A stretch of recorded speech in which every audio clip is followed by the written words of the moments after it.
retorno, pero sale por consola. ¿Estamos?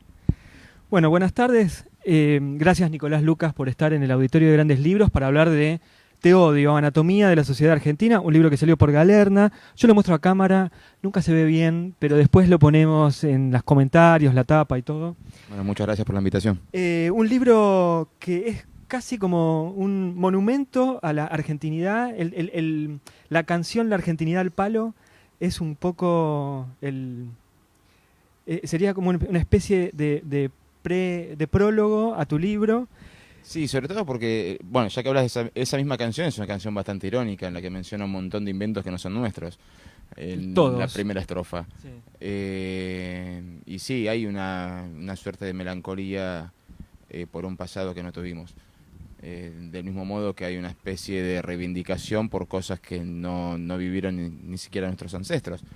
Hoy está de moda nuevamente, no lo puedo creer, me irrita, está de vuelta de moda de escuchar discusiones sobre qué hubiera pasado si en vez de a los ingleses echábamos a los españoles, ¿viste? Vos te quedás como diciendo, ¿cómo echábamos? Fue antes de la... Antes de la existencia de la Argentina. Fue antes de la existencia de la Argentina, no éramos nosotros, eran los españoles. Y ni siquiera hubiéramos sido nosotros por una cuestión de transición, porque no nacimos de familias que estuvieran acá en el siglo XVI, XVII.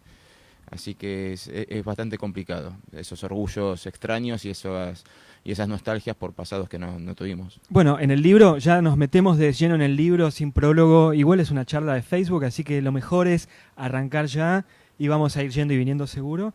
En el libro, que arranca con una cita de Nuestro pobre individualismo de Borges, que creo que le da el tono completo. Esa es una cita perfecta para el libro. Digo, ahí vos hablás de cómo sería la Argentina si hubiese quedado bajo la órbita de los ingleses y antes que parecerse a Canadá o Australia nos hubiésemos parecido a alguna Bangladesh. colonia africana o de la India. Sí, lo contrafáctico nunca es un buen ejercicio, pero la historia de las conquistas británicas marca una diferencia entre lo que es Estados Unidos, Canadá, Australia y los países que fueron conquistados. Estados Unidos, Canadá, Australia arrancaron de cero. Los países que fueron conquistados, que tenían sociedades con Estado funcionando, instituciones funcionando, son la India, Pakistán, Botsuana. No son grandes ejemplos porque los ingleses como que llegan y te mantienen tu cultura con tal de la soberanía hacia la reina y punto. El resto hace lo que quieras. ¿Por qué se hacen cíclicas estas discusiones sobre, no sé, cada 10 años, cada 5 años, cada más o menos tiempo, aparecen las mismas preguntas de siempre? Estamos en esta pregunta de qué hubiese pasado si nos convertíamos o el virreinato se convertía en una colonia inglesa, pero también es qué hubiera pasado si no lo echaban a Perón, qué hubiera pasado si... ¿cuál es la cantidad o cuál es el número de los final de los desaparecidos durante la década del 70? ¿Por qué se vuelve cíclicamente a esas preguntas y las respuestas no alcanzan para cerrar una discusión? Yo creo que tenés una parte de un gran problema educativo, gran problema educativo y también una cuestión ya casi de psicología individual pero contagiosa. Yo me hubiera ido mucho mejor si hubiera terminado la facultad, pero tuve que salir a trabajar. Y bueno, no sabemos si te hubiera ido mejor o no, es lo que te tocó. Las circunstancias se fueron dando por un montón de cuestiones que tienen que ver con los contextos y con los personajes de cada proceso histórico y es imposible decir, no, ¿qué hubiera pasado si no lo hubieran echado a Perón en el 55 y se hubiera profundizado el derramamiento de sangre o se hubiera frenado? No lo sabemos, la historia es la que está, es la que pasó. Lo que sí se puede inducir es en algunos casos de qué hubiera pasado, sí. El país que nosotros conocemos fue conformado por una política de Estado de atracción de inmigrantes y consolidación de un modelo homogéneo de sociedad, de integración por sobre la asimilación. Hay una gran diferencia. De hecho, el gran milagro de ese proceso es que este país todavía hable castellano, cuando el 70% de la migración no lo hablaba. Y esas son todas cosas que surgieron en un país con un proyecto que no sabía bien para dónde iba, pero sí sabía que era lo que quería puertas para adentro, por lo menos. Y también todos los prejuicios que tenemos encima, ¿no? Así que queríamos al blanquito europeo. No era una Europa muy deseable la Europa del siglo XIX. no eran europeos muy deseables tampoco, en comparación a lo que podemos llegar a ver en el siglo XXI. Era gente mayoritariamente analfabeta, pero que sabía trabajar. Entonces, sí podemos saber, si bien lo contrafáctico nunca es un buen ejercicio, sí podemos saber que este país que nosotros conocemos no existiría, no estaríamos nosotros acá. El libro se llama Te odio, Anatomía de la Sociedad Argentina. Es un libro que invita a pensar. Yo creo que los libros que ponen en crisis tus ideas y que te hacen dudar de tus certezas son los mejores libros que uno puede leer. Ayer o antes de ayer por Twitter te decía eso. El libro me hacía subrayar una oración y ponerme en crisis. Yo dije una mala palabra, pero ponerme en crisis en la siguiente. Sin embargo, hay un tema que tiene que ver con la entelequia. Uno habla de lo argentino, la gente, el vecino, que son grandes entelequias, pero que en realidad no existen. Hasta el gaucho, podríamos decirlo, Sí. ¿no? Si fuésemos un poco más atrás. Y digo, tratar de dar una anatomía o tratar de desmenuzar la identidad del argentino, de la sociedad argentina, es un poco una tarea inverosímil de alguna forma. Sí, las generalidades no son buenas. De hecho, desprecio las generalidades. Pero hay mecanismos que tienen que ver con la interacción, que eso sí está dado por cómo está conformada una sociedad. O sea, hay formas de comportarnos que si vamos a otro país son vistas con otros ojos, para bien o para mal, depende del país en el que estemos. Y hay cuestiones culturales que nosotros vemos de otros países que llegan acá y nosotros nos quedamos, pucha, qué distinto. Y me refiero a cuestiones culturales y de relación, no me refiero a casos puntuales. Me molestó mucho hace poco cuando vi que detuvieron a un motochorro en el Obelisco. No me molestó que lo tuvieran, me molestó cómo los titularon, que decía venezolano, motochorro. ¿Por qué? De golpe tenés a un montón de gente diciendo hay que echarlos a todos, y yo no voy a juzgar a todo un pueblo por una persona que delinquió, porque si vamos con ese criterio, ¿qué nos queda a los argentinos como argentinos teniendo unas personas esperando una pena de muerte en Estados Unidos? O la imagen que damos en cada mundial, no los jugadores que ya también, ¿no? Pero me refiero a los hinchas. Entonces, las generalidades no son buenas para decir, no, todos los argentinos piensan así. No, pero se comportan en relación a la opinión del otro mayoritariamente de determinada forma. Digo mayoritariamente porque hay personas muchísimo más tolerantes y personas que son absolutamente intolerantes. Pensaba en que es otra de las grandes, de los grandes debates que nunca tienen fin, cómo nos relacionamos con el extranjero, ¿no? Y que de repente salen 3 o 4 días notas en los medios hablando sobre el problema del inmigrante. Y digo, el problema del inmigrante, y ya que vos lo tenés a Borges como acápite, cuando él hablaba del problema del judío, es asumir que el judío es un problema. Sí. Y creo que el problema del inmigrante también es asumir que el inmigrante es un problema. En una sociedad que se ha conformado, como decías, básicamente con inmigrantes, ¿no? Sí, yo creo que el problema en realidad es nuestro. Es muy difícil entender con nuestra mentalidad. O sea, si ahora en el año 2019 nos interpela la llegada de venezolanos, y hablamos de llegada masiva, imaginemos lo que es una Buenos Aires de 1910 con 1 de cada 2 habitantes extranjeros. 1 de cada 2. O sea, de nosotros 2, 1 sería extranjero. Y así sería por todos lados. No sé si esta sociedad podría sobrevivir a ese impacto. Lo curioso es que los descendientes de esa sociedad son los que hoy tenemos problemas con el extranjero. Digo tenemos, trato de no incluirme, pero sí, es un problema para nosotros, es un problema porque el extranjero te interpela, te pone en una situación extraña. ¿Vos harías lo mismo en su lugar? ¿Largarías todo? ¿Te bancarías a atender un kiosco a las 3 de la mañana con un título de ingeniero petrolero? Bueno, el argentino tuvo momentos de emigración en la década del 70 y a comienzos del siglo XXI, sí, también con muchísima gente saliendo del país. Sí, el tema es si los que nos quedamos nos bancaríamos eso. Yo no sé, más de una vez me he encontrado frustrado de por ahí tener una mala situación laboral y decir no me merezco esto y quedarme por comodidad porque a fin de mes cobro. Pero hay veces que cuando ves al extranjero agobiado,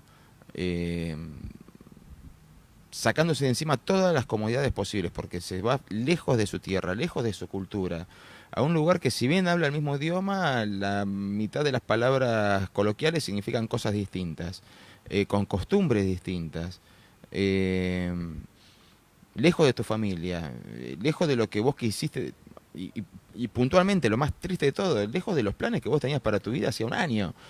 Eso te interpela fuerte, sobre todo depende de cada uno de nosotros, nos interpela de forma distinta.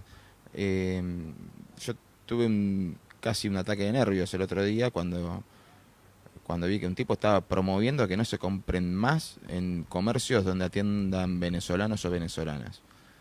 Y yo dije, ¿qué clase de estúpido tenés que ser para ir en contra de un tipo al que estás viendo trabajar? Lo estás viendo trabajar. ¿Qué problema tenés con que esté trabajando?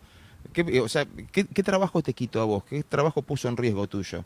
¿O vos estarías atendiendo ese lubricentro o un kiosco a las 3 de la mañana teniendo título de ingeniero? Repito lo de antes, no sé cuánto lo haríamos. Entonces, no sé dónde está la competencia desleal. No la entiendo. Hablas de en una primera persona inclusiva, en el nosotros, y pienso, cada vez que se hace una mirada crítica sobre la Argentina en general, uno termina hablando sobre odio y victimización, que son dos palabras que vos ponés, si no en el prólogo o en el capítulo 1. ¿Cómo se hace para no caer en eso? ¿Cómo haces para evitar una mirada maniquea o una mirada estereotipada sobre el argentino? Sobre todo con un libro que tiene un título que es Te odio, ¿no? Es difícil porque, si bien, o sea, yo utilizo la primera persona plural, a pesar de que muchas cosas no me considero parte de eso, pero en otras tantas sí. O sea, no es un trabajo en el que me paro arriba de una tarima y digo, no, ustedes. Yo soy recontra argentino en un montón de cosas y tuve que romper muchos prejuicios a lo largo de mi vida, por educación, por formación, por valores familiares. Muchos los recontra conservo, agradecidamente, y hubo otros que costó romperlos.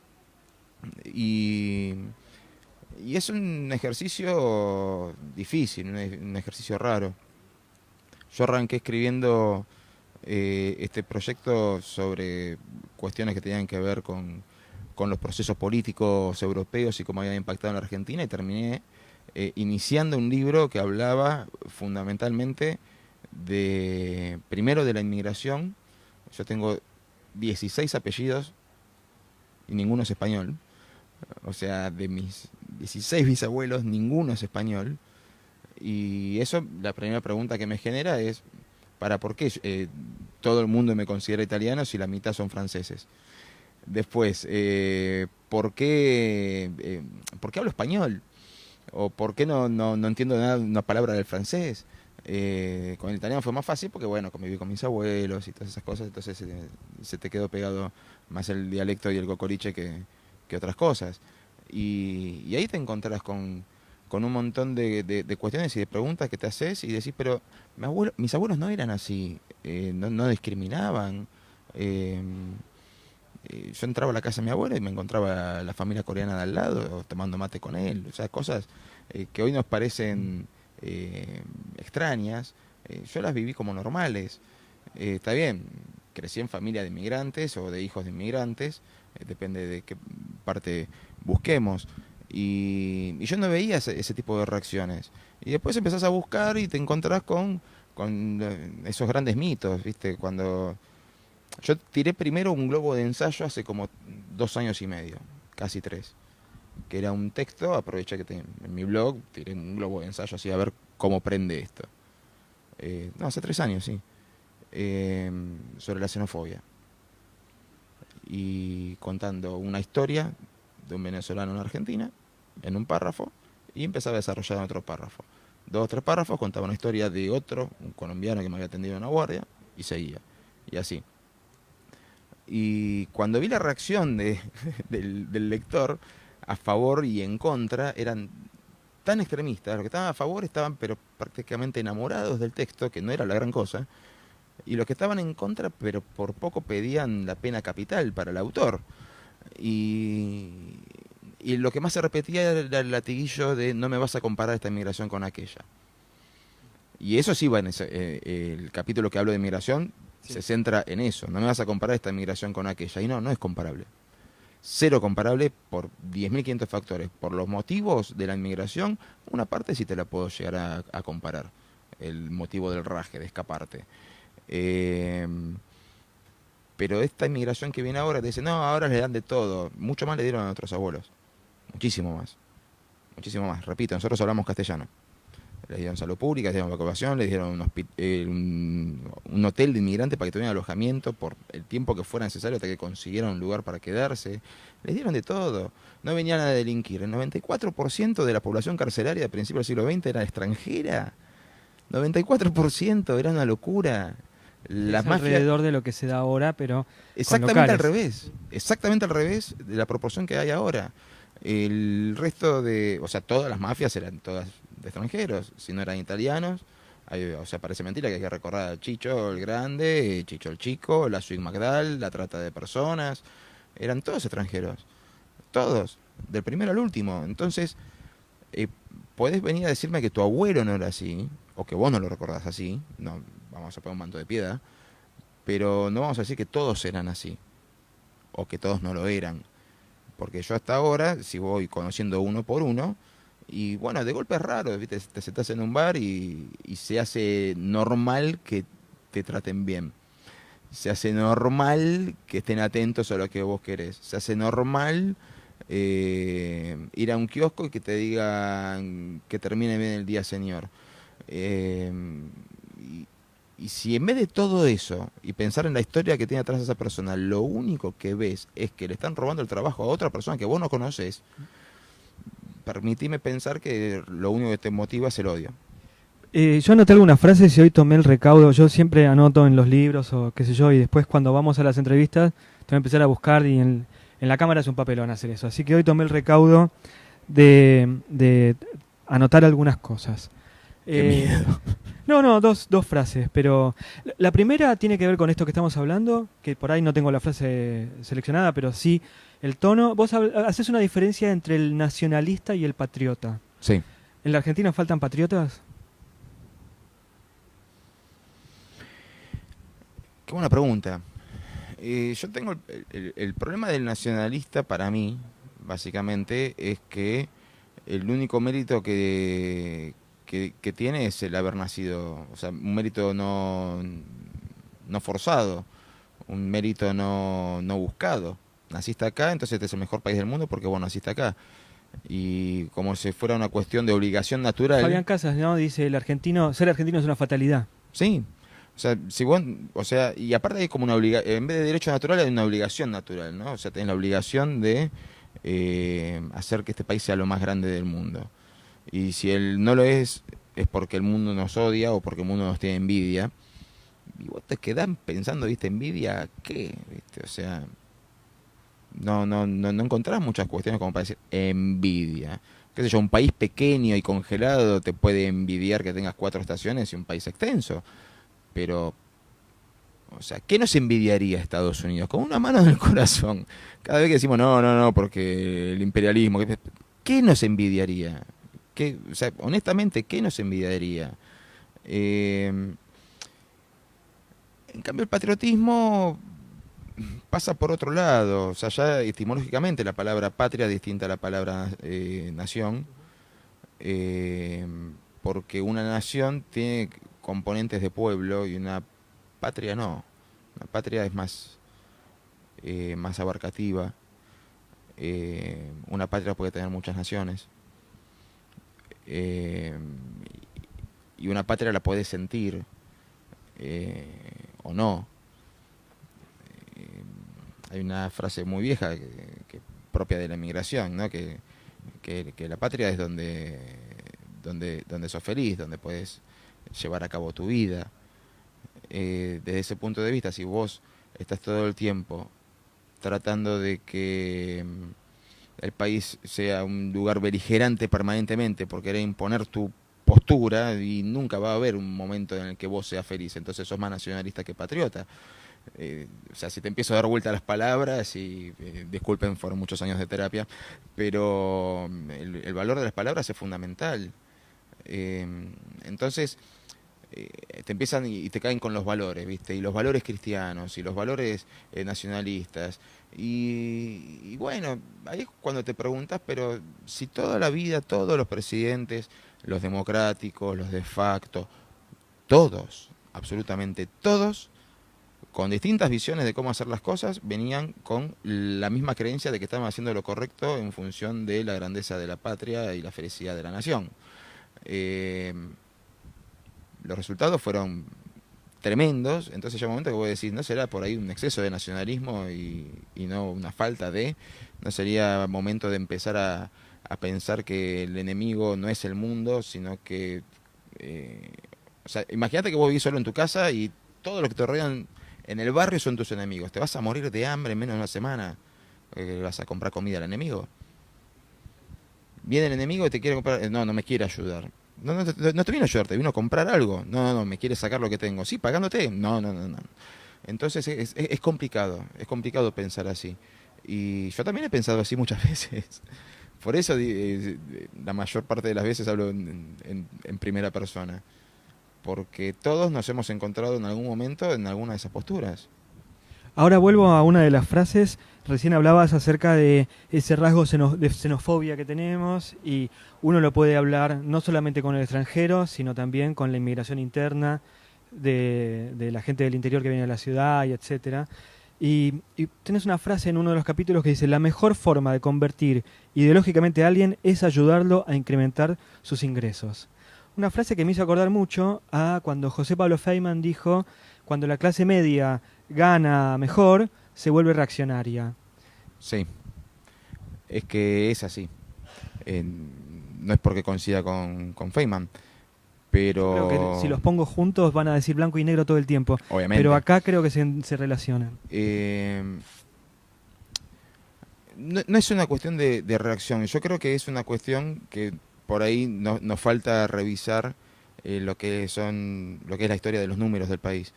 Este país es un país que tiene una infraestructura que todavía sobrevive, cayéndose a pedazos, pero que todavía sobrevive. Eh, sobrevive y cayéndose a pedazos porque no fue pensada para 44 millones de personas, fue creada para 20 millones de personas. Pasa que los que vinieron después estaban más preocupados por quién gobernaba y por quién se quedaba con la Casa Rosada que por seguir proyectando el crecimiento poblacional del país con una infraestructura acorde. Entonces llega un momento que te encontrás con que si vos querés mantener las comodidades que tuvieron tus abuelos, que tuvieron tus padres o que tuviste vos cuando eras chico, hoy sale tanta plata más, porque somos más. Entonces, querés tener un policía en cada esquina. Bueno, hay 10.000 manzanas más. ¿Necesitamos 10.000 policías más? No, necesitamos 40.000 policías más, uno por turno. Sale tanta plata, sí, pero no quiero que me aumenten los impuestos. Entonces ahí es donde nos encontramos con un problema de llamarle reacción por algún modo. No, yo tengo que pagar, me aumentan los impuestos para pagar la policía, para frenar al delincuente, el delincuente que es esto, aquello, lo otro, porque no vienen porque no se van a trabajar si el venezolano viene y consigue trabajo enseguida, etcétera. La problemática es recontra compleja, recontra.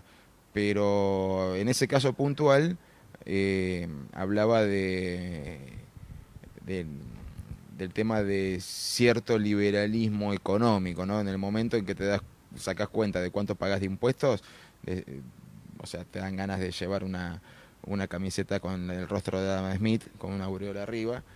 En unos lugares decís que se paga el 50% de impuestos en la factura de luz o de gas. Sí, hay lugares en los que se han pagado el 84% de impuestos sobre una factura de luz, sin discriminar. Entonces el intendente se hacía el sota y el cliente puteaba al gobernador, al presidente, a todo el mundo, menos al que le había clavado todas esas cosas. Le dice, no, lo que pasa es que si no metemos ahí la tarifa del cementerio, no la paga nadie. Y no, qué sé yo, busca otra forma, no esa. Pero sí, tenemos un tema impositivo tremendo, espantoso, que cuando no tenés ingresos no te das cuenta. Cuando empezás a tener ingresos y querés evolucionar y te paraste acá y decís, bueno, mi próximo escalón, tu próximo escalón te lo sacan porque te cobran 35% de ganancias y decís, pucha, y ahí empezás a volverte loco. Y lo loco es que ¿Vos te diste cuenta de un detalle de que si vas al extranjero tenés el precio sin impuestos? Sin impuestos. Eso mentalmente vos llegás a aplicar acá y vas pero a la guerra civil enseguida. O sea, vos imagínate que agarras un producto de la góndola, llegas a la caja y en la caja te encontrás con que vale un 21% más. Vos decís, pará, ¿qué pasó? Si vos me lo estás cobrando 10 pesos, ¿por qué ahora sale 12,10? Y no, es el Estado. Salís así. Nosotros tenemos todo con el IVA incluido por las dudas, no vaya a ser cosa que nos demos cuenta. Sí, el tema es que después se paguen esos impuestos, ¿no? Pero Es que el IVA no te queda otra. Vos vas a pagar y es el más injusto o sea, vos vas a pagar el IVA por un pan de jabón y lo pagaste vos y lo pagó el tipo que vive en la zona más marginal y que tuvo que pedir prestada plata. tengo otra frase, ya cerrando la entrevista y agradeciéndote el tiempo que nos diste. Decís, hablar de política, al menos en la Argentina, es hablar de violencia. Sí. ¿Eso es desde siempre o está acentuado sobre todo con esta idea de la grieta que nació en el kirchnerismo? No, desde siempre. El país tuvo su primer acto violento, grosero, fusilando al héroe de la Reconquista de Buenos Aires, A Liniers. a Liniers. Y lo tuvieron que fusilar a escondidas hacia afuera porque era héroe en Buenos Aires. De ahí en adelante, qué sé yo, desde la muerte de Mariano Moreno, que siempre va a quedar como sospechosa, pasás por cualquier proceso. Si querés pasamos por alto todo el proceso de consolidación, porque fueron La guerra civil del siglo XIX. 50 años de guerra. 50 años de guerra entre provincias, dentro de las propias provincias, un desastre.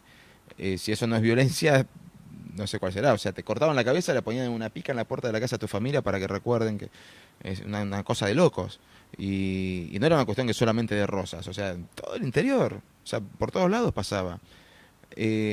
Cuando inicia el proceso democrático, hubo una batalla en Plaza 11, en la que las tropas de Roca, entre las tropas de Mitre, dejó un saldo de 3.000 muertos. Calculamos 3.000 muertos por la proporción de cantidad de habitantes que tenía Argentina en ese entonces.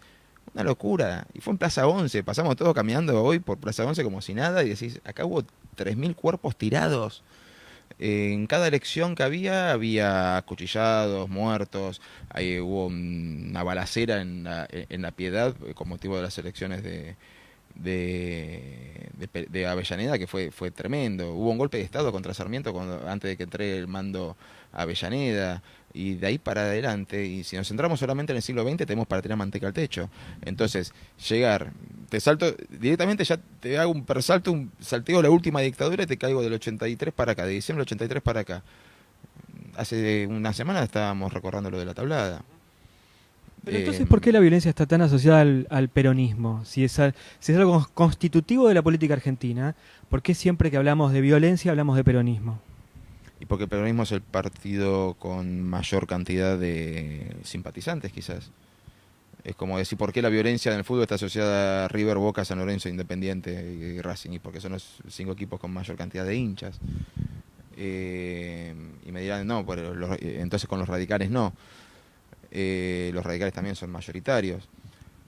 Y es todo un tema, porque como el peronismo no se define como un partido, sino como un movimiento, es tan amplio el abanico que puede dar a que las peleas internas sean peleas del peronismo, y por ahí te encontrás a un tipo con un pensamiento totalmente materialista frente a otro que viene y te habla de cualquier otra cosa y dentro del mismo movimiento. Sí, Josami dice que el peronismo y el radicalismo son partidos toma todo, que tiene todo el arco político. Sí, tienen todo el arco político, todos se ven identificados. El peronismo ha pasado de la Internacional Demócrata a la Internacional Socialista, y lo mismo ha hecho el radicalismo, o sea, depende del... y son, con todo respeto por los radicales, han sido también ultraverticalistas. Alvear quiso romper con eso y le salió mal. Siempre ha sido un partido bastante verticalista, con matices. O sea, Alfonsín ha sido un tipo mucho más dialoguista, muchísimo más dialoguista, pero todavía hablamos de alfonsinistas. Te hago la última pregunta y De nuevo, el libro se llama Te odio, es un libro, como lo he dicho durante la entrevista y lo puse también en redes sociales, es un libro que pone en crisis tus ideas. Eh, Queda como una suerte de estado del arte de lo que es la Argentina del siglo XXI, de cómo llegamos hasta acá. Me acuerdo que hace un par de semanas Infobae sacaba un especial que se llamaba ¿Cuándo se jodió la Argentina? Sí. Y siempre había un año anterior y una revolución anterior y un problema anterior y una crisis anterior. Pero la pregunta es, ¿cómo cambiamos este odio? ¿De qué forma podemos apostar por una sociedad más justa, una sociedad con más derechos, una sociedad, no quiero decir igualitaria, porque vos acá a la igualdad la ponés Es como distinto que oposición la a la justicia. libertad? La igualdad y justicia no son el mismo concepto. La igualdad ante la justicia genera sociedades más justas. El primer punto es sacarnos también lo negativo, creo, ¿no? Así todo, con todas las contras que tenemos, por algo los venezolanos nos eligen a nosotros. Somos un país muchísimo más tolerante que otros países. Somos un país con muchísimas más oportunidades que otros países, a pesar de lo que nosotros vemos. Por eso cuando digo que el extranjero te interpela, incluye eso. ¿Por qué me elegís a mí? Pudiendo ir a cualquier otro lado. ¿Por qué a mí? No, por el Mercosur. ¿Por qué no Brasil? Por el idioma. ¿Por qué no Uruguay? ¿Por qué no Paraguay? ¿Por qué nosotros? O sea, algo hay. Muchos venezolanos también tienen nacionalidad española, o se han ido a Estados Unidos, y otros terminan eligiendo venir acá. Entonces eso es un primer paso. Reconocer al ver qué es lo que el otro ve de nosotros, ¿no? Es como cuando estás totalmente deprimido y tenés la suerte de estar en pareja y decir, ¿por qué está conmigo? ¿Qué ve en mí? Como para seguir estando al lado de este tipo depresivo, después lo otro, a nivel político, hoy me agarraste en un día tranquilo, en otro día te diría, bueno, hay que traer unos marcianos que hagan una nueva constitución, porque cualquier reforma que quieras hacer la tienen que hacer esta política. Es como cuando vienen y te piden la pena de muerte. Y la pena de muerte, o sea, vos creés que esta justicia está en condiciones de aplicar la pena de muerte. Son los mismos jueces, ¿eh? Son los mismos jueces. O sea, yo no puedo arrancar a debatirte la pena de muerte si me decís que la justicia es esta. Más allá de que yo esté en contra, ¿no? Entonces, toda reforma que quiera hacer política es con estos políticos. Entonces, ¿qué vía te queda? ¿La vía de la violencia institucional de vuelta? No, yo creo que son cuestiones que se hacen de a poco. Lo que pasa es que somos un país ansioso. Somos un país que, en eso sí somos todos ansiosos. El que me diga que no, le está pifiando. Vos votás a un gobierno y querés que se solucione mañana todo. Y te cierro con esta pequeña diferencia, que es una cuestión ya familiar también. Los primos de mi abuelo, que no tenían el dinero suficiente para viajar a Buenos Aires porque el viaje era más largo, viajar de Italia a Buenos Aires era más caro que viajar a Nueva York por cuestiones lógicas. Es más largo el viaje a Buenos Aires que a Nueva York en barco. En la década del 60, mi abuelo y sus hermanos ya estaban todos parados en Buenos Aires. Todos. Viaja uno de ellos a visitar a los primos a Nueva York. Estaban en la lona. En la lona. Pasaron las décadas.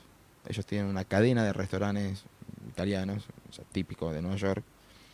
Y mi familia estamos viendo qué hacemos con lo que tenemos, y cada uno sálvese quien pueda, y cada uno que haga lo que pueda. Entonces vos tenés un modelo no son modelos de países siquiera, porque acá si podían hacer todo eso porque tenían la posibilidad de hacerlo y allá no.